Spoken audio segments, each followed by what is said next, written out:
Well, I'll tell you what, Duncan Robinson put on a show tonight. Duncan Hines, baby. Baking cakes all night long.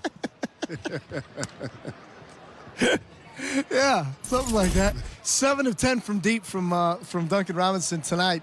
Let's go into our Buick GMC Pro Vision, because I want to talk about his play, because he got going early in the first half. Had 15 in the first half.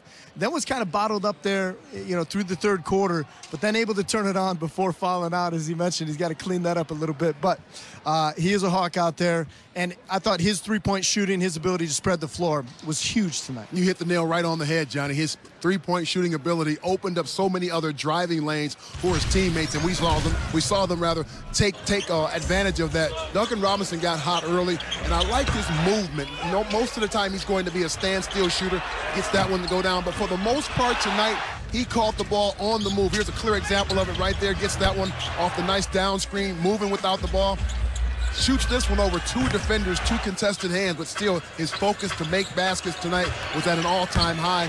He was determined to put this team on his shoulders early on. And I'll tell you, if it wasn't for him being the impetus of this offense early, who knows what would have happened, but he got him going early. He did, and it's always good to see a shooter like that, see the early ones go down, you start to develop that rhythm, get into a rhythm quick.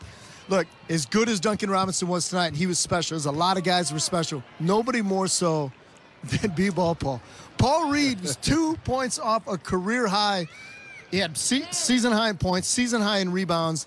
And again, you're playing like without Jalen Duren, without Isaiah Stewart, and then you say, okay, and we saw Bobby Clement get some minutes the other night in Brooklyn. Like they had some different options there at the 5. But for P. Reed to come in and play the way that he did, we're going to make him our Cure Auto player of the game. Just a fabulous all-around performance. P. Reed tweeted the other night after missing 2 free throws that would never happen again. He certainly came out and made amends for it tonight. He got it going from the outside, got his 3-ball working, played well on the strong presence on the inside. You talk about Isaiah Stewart being out, Duren being out. Somebody was going to have to step up and patrol that painted area and make some things happen. It was B-Ball Reed. Really got things going on the offensive end. And when you talked about Duncan Robinson getting going early, Paul was consistent throughout the night. Even when the Bulls made a charge there toward the end, he made some good things happen. His dominance near the basket paved the way for the Pistons to once again dominate in the painted area, scoring points pretty much consistently all night long from that area. All right, so we mentioned Paul Reed. We mentioned Duncan Robinson. Now we're going to mention Dennis Jenkins. The man of the hour. The show.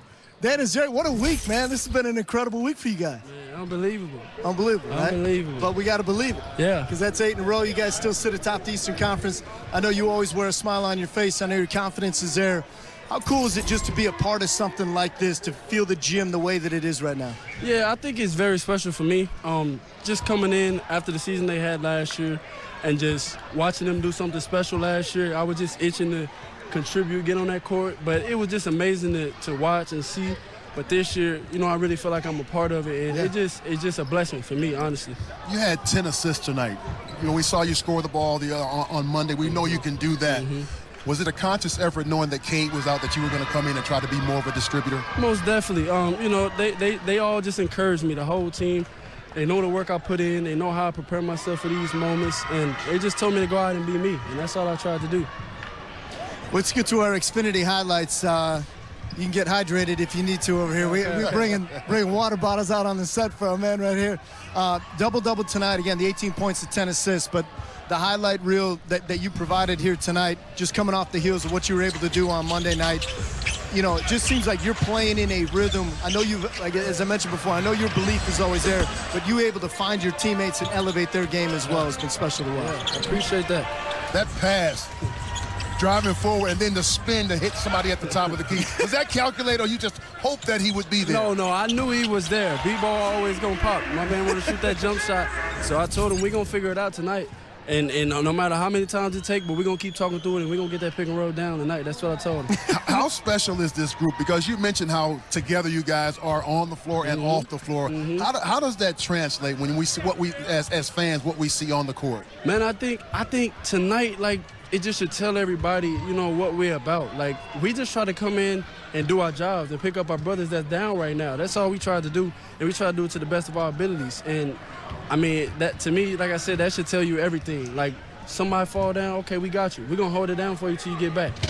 You haven't been at this level for long, but what's your level of comfort right now? Because what I've seen over the last couple of games, it seems like you're a seasoned veteran, but that's not the case. But what do you feel? No, man, like I said, I just continue to keep God first, keep my circle right, and I put the work in, man. And like I say, my teammates and the coaching staff, they believe in me.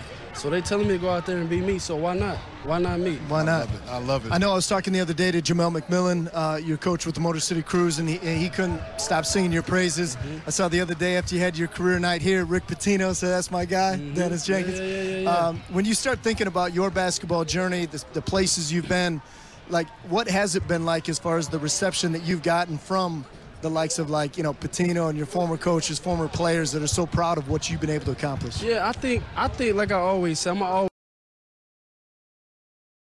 become a better person and a better player. So all I can do is give a credit to all the people that's been a part of my basketball journey, and I'm specifically thankful for the guys in the G League. They did a great job last year, keeping me ready, keeping me my mental right, and keeping me hungry. So shout out to all those guys that was with me in that G League. Stay humble, stay hungry, young man. That's it. I appreciate it. All right, good stuff. Hey, man, appreciate it. Great stuff. I'm sorry you don't have many hands left over now. But all right, Dennis Jenkins, fabulous performance tonight, 18 and 10. Let's hear from the head coach, JB Bickerstaff. The coach's post-game remarks brought to you by Glassman Auto. JB, how much does a win like this speak to the identity this group has? That's what it is. That win tonight was 100% a character and identity win. It speaks to the guys' willingness to do things and go places that other people aren't willing to do and ain't willing to go. And we got a locker room full of guys that'll do that. And, man down, over and over again, but everybody found a way to step up and contribute. Our energy from beginning to end was amazing. Our effort was unreal. The connectedness of the group, the conversations, the communications with high level, but just the fucking heart and spirit, was just, it was overwhelming, and you could feel it. I know there's a lot of different guys, we could talk about and point out with that entire group, but Paul Reed and just the way he came out and performed, not even sure what question to ask, just wow. Yeah, unreal. 28, 13, 6, 4. He was impactful all over the floor. He was elite communicating defensively for us. But again, it speaks to the character of the guys, the group, their willingness to share the game with them because he did have it going. And, he just didn't want to disappoint. And that's what it comes down to. He didn't want to let his teammates down. And he went out there and outworked everybody on the floor. JB, another guy who had a really good night tonight yet again was Dennis Jenkins, stepping into a elevated role offensively, doing a lot of what he does with the Motor City Cruise. What did you just make of his disposition on both sides of the court tonight? He's got an unwavering belief in his abilities. If you sit and talk to him, you can feel his presence as soon as he walks into the room. And it's not phony, you know what I mean? He is genuinely confident, but humble at the same time, and he's extremely talented. We've said it. We're lucky to have him here in the position that he's in. He's an NBA player. I think the league knows that, but we're lucky to have him here with us. Coach, you kind of mentioned since training camp and preseason that you had a bunch of guys who were fighting for minutes. Obviously, they're doing it for themselves, but how much pride does it kind of give you to know that they're fighting like that for you as well? It's for everybody. You know what I'm saying? Every single day we go to work for each other.